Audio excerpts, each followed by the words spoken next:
Chemical basket में इसने 21 मार्च को 20 day exponential moving average regain किया और उसके बाद आज पहली बार आई थिंक 5 जनवरी के बाद, मतलब technically in this calendar year first time अपने 50 डे एक्सपोनेंशियल मूविंग एवरेज को पार कर रहा है। और ये मेरे को थोड़ा सा उत्सुक कर रहा है कि मैं पूरे के पूरे केमिकल बास्केट को लेकर बात करूं।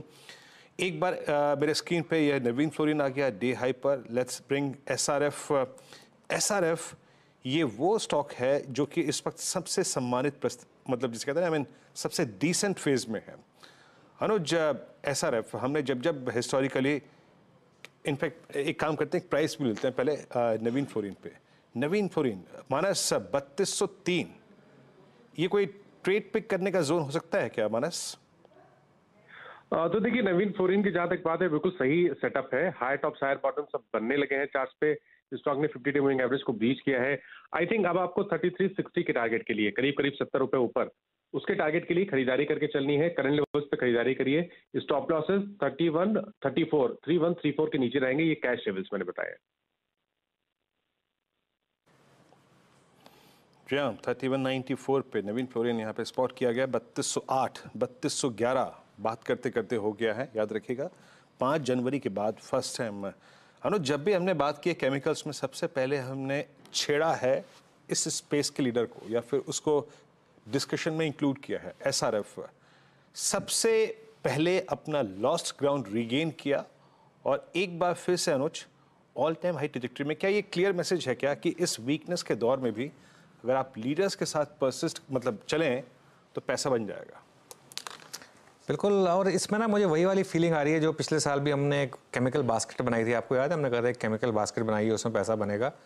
उसके बाद उसमें एक बार पैसा बना, फिर करेक्शन आई। मेरे ख्याल से अब वापस वही इशू यहाँ पर हो रहा है। इसके लिए वापस एक बास्केट अप्रोच काम करेगी, क्योंकि केमिकल्स में ना आप या तो आप एक दो जैसे स्ट्रेंथ वाले स्टॉक्स हैं, हमने आरती इंडस्ट्रीज की बात की थी लगातार 2 क्वार्टर में, या तो आप उन पे जंप ऑन कर लें या फिर आप एक बास्केट बना लें। तो मेरे ख्याल से बास्केट अप्रोच ना हमेशा बेटर रहती है वीरू, नॉर्मली ऐसे सेक्टर्स में, क्योंकि इसमें बहुत टफ हो जाता है इंडिविजुअली एक कॉल लेना कि कौन सा किस दिन चलेगा। और नॉर्मली यही होगा कि जो आप ले लेंगे वो नहीं चलेगा, बाकी चलेगा। तो इसके लिए बास्केट अप्रोच बेटर रहेगी यहाँ पर। बास्केट अप्रोच बेटर रहेगी। एसआरएफ पे व्यू लेते हैं मानस। एसआरएफ पे व्यू क्या है आपका इस वक्त? तो देखिए, एसआरएफ पे व्यू भी बहुत पॉजिटिव है। कल ही स्टॉक ने ब्रेकआउट दिखाया था, 2600 रुपए के ऊपर निकला था। अब जो नया टारगेट है पोजिशनल बेस पे वो 2810 का आता है। 2810 के टारगेट के लिए एक पोजिशनल ट्रेड लेना चाहिए आपको। जो स्टॉप लॉसेस है वो 2590 के नीचे रहेंगे। दूसरा ऑप्शन भी है, एसआरएफ के ऑप्शन में आप खरीदारी कर लीजिए, जो कि मेरे ख्याल से अब आपको खरीदना है 2660 का 2660 का कॉल ऑप्शन। 78 पे ट्रेड हो रहा है। 58 के स्टॉप लॉस, 54 के स्टॉप लॉस से आपको इस ऑप्शन में खरीदारी करनी है और 140 रुपए के टारगेट तक करने हैं। ओके, एसआरएफ व्यू आपके यहाँ पे केमिकल बास्केट में मूव आता हुआ। इट्स 22437 निफ्टी पर। निफ्टी में स्विंग आया ऊपर की तरफ, फिर रिजेक्शन आया 22500 पे, जो डिफिकल्ट जोन है, कॉल राइटर्स का जोन है। और